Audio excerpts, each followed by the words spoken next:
I'm Nick here from Outlier as part of Outlier Social, Outlier in Action. Here today with Muheeb, who'll be our guest judge on Outlier Social for this evening. Yeah, no, thank you, Nick. Great to be here. Great to have you here. So tonight, I'd love to understand what makes you an outlier. Okay, so hi everyone, my name is Muheeb. What makes me an outlier? I would say, as a project manager, it's not only about the deliverables and the timelines for myself, it's also about the broader business impact, how it impacts the people, and how we can potentially blend or translate the organizational strategy with hands-on implementation. So that's the point of difference that I like to bring to my projects. Yeah. Okay, that's great. And with the hands-on implementation, so what does that look like? Yeah, I traditionally, when you're as a working as a project manager, you're looking at deliverables, timelines. I like to take a step back. I like to understand stakeholder and people impact. I like to understand broader business objectives, and then look to connecting both the organizational strategy with the project outcome, not only for a very specific scope of the project, but also as a larger organization, what they're trying to achieve and how that plans into their broader organizational direction, let's say. Yeah. Okay, that's great. And I guess going forward now, obviously we're now moving into a world of data and AI, and how do you think it sort of links into that around the strategic sort of like direction, like the way sort of businesses are going? It's a great question. I think there's a lot of different aspects to it, right? With data and AI, we'll separate out data and we'll separate out AI.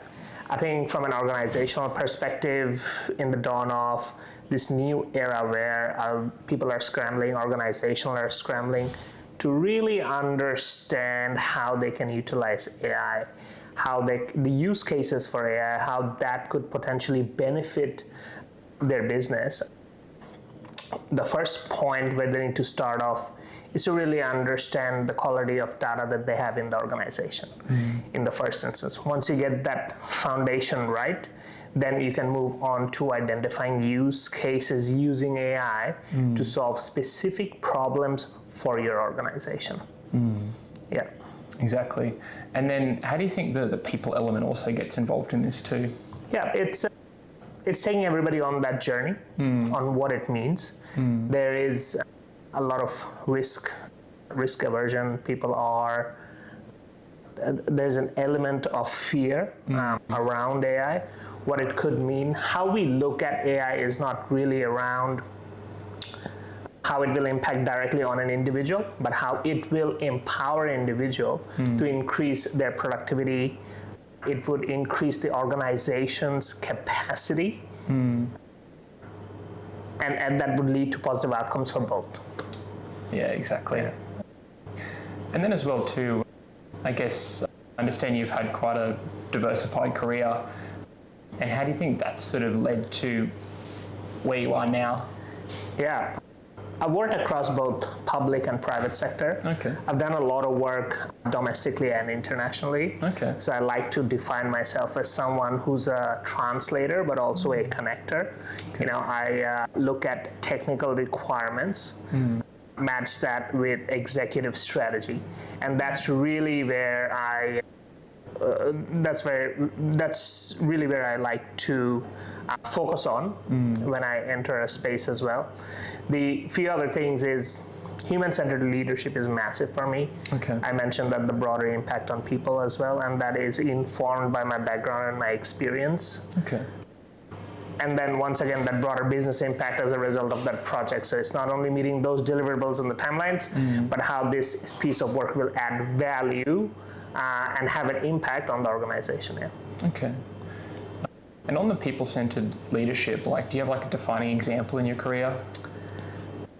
A defining example in my career around people-centered leadership?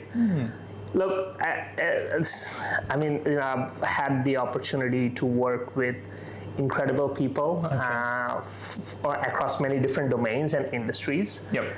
But if I have to think about a specific group, I had the pleasure of working with a small team Okay. to meet a very short target to solve a problem that small businesses were facing around COVID. Okay. And watching everyone come together to solve a problem for the community was inspirational. Okay. Yeah. It's always really nice to actually see that impact you're having, especially in the work you do. Absolutely. Yeah. Absolutely. Yeah. That was probably that was the most impactful project I've done so far. Okay. And do you quite like projects that do have impact? 100%. I enjoy being engaged in projects that are having a frontline impact. So I tend to end up doing a lot of projects in government, education, healthcare. Okay. And that's what I've done in the past as well, not-for-profits as well. Okay. Not to say that I haven't done anything else, but yeah, those are where I find a lot of value and meaning in. Okay. That's great. Yeah. It's really nice to have sort of like the purpose in the work you do. Absolutely. Yeah. Yeah. That's been great, Muheeb. Really appreciate your time. Thank you for having me. That's okay. It's been Outlier in action. All right, looking forward to the event.